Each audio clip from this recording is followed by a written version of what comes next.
Les TI 30X Pro ne font pas du calcul formel, donc vous ne pourrez pas avec ces TI 30X Pro faire des développements ou des factorisations. En revanche, je vais quand même vous proposer une astuce pour vérifier vos calculs. Donc admettons par exemple que vous ayez eu à développer 2x plus 1 au carré, ce qui a dû vous donner, j'espère, 4x au carré plus 4x plus 1. Et si vous voulez vérifier ce résultat, je vous propose l'astuce suivante.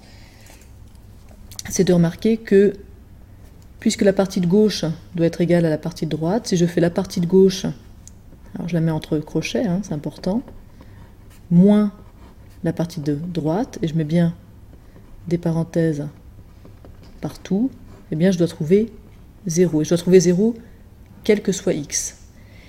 Ce qui veut dire que si je fais un tableau de valeurs de cette expression-là, un tableau de valeurs, ça veut dire que j'ai un tableau dans lequel je donne des valeurs à x, et puis à droite, je donne des valeurs à une certaine fonction. Donc si ma fonction, c'est ça, si je teste cette expression-là, cette formule-là, pour différentes valeurs de x, je devrais toujours obtenir 0. Que x soit égal à 1, ou à 2, ou à 3, ou à 4, je peux remplacer par ce que je veux, je devrais toujours obtenir 0. Et ça, les calculatrices de votre type le font. À savoir, elles font des tableaux de valeurs, puisqu'il s'agit en fait de faire du calcul numérique en remplaçant x par une certaine valeur. Ça, elles savent le faire. Alors, je vous montre tout de suite. Donc, vous êtes sur votre TI et vous allez faire ici, vous avez table.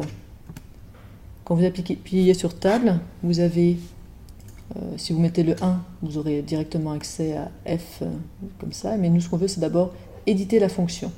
Donc, vous faites 2. Et puis ici, on va éditer la fonction. Donc, notre fonction, c'est la formule qu'on a envie de tester. Donc j'oublie pas de mettre des parenthèses, je mets des parenthèses autour du résultat de gauche, c'est-à-dire 2x. Alors le x, vous voyez là, plus 1, je ferme la parenthèse au carré. Je referme ma parenthèse et là j'ai ma partie de gauche. Moins, j'ouvre une parenthèse, je peux même tout de suite fermer la parenthèse et à l'intérieur de ça, je vais mettre ma partie de droite, c'est-à-dire le 4x au carré. Vous avez compris le principe, je pense. 4x au carré plus 4x plus 1.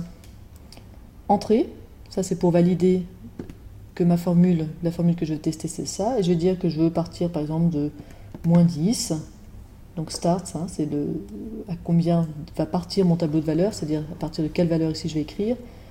Steps, c'est les étapes, si je vais de 1 en 1, ou de ce qu'on veut, alors ici on peut laisser un pas de 1 à 1, et puis on y va. On calcule en faisant entrer jusqu'à arriver au tableau. Et vous voyez que pour moins 10, j'ai 0, pour moins 9, j'ai 0, pour moins 8, j'ai 0, etc. Ce qui veut dire que ça moins ça, c'est toujours égal à 0, ce qui veut dire que ça, c'est toujours égal à ça. La partie de gauche, c'est toujours égal à la partie de droite. Donc c'est pas, ça ne vous donnera pas le résultat, mais si vous pensez avoir le résultat et que vous souhaitez le vérifier, c'est une manière de faire.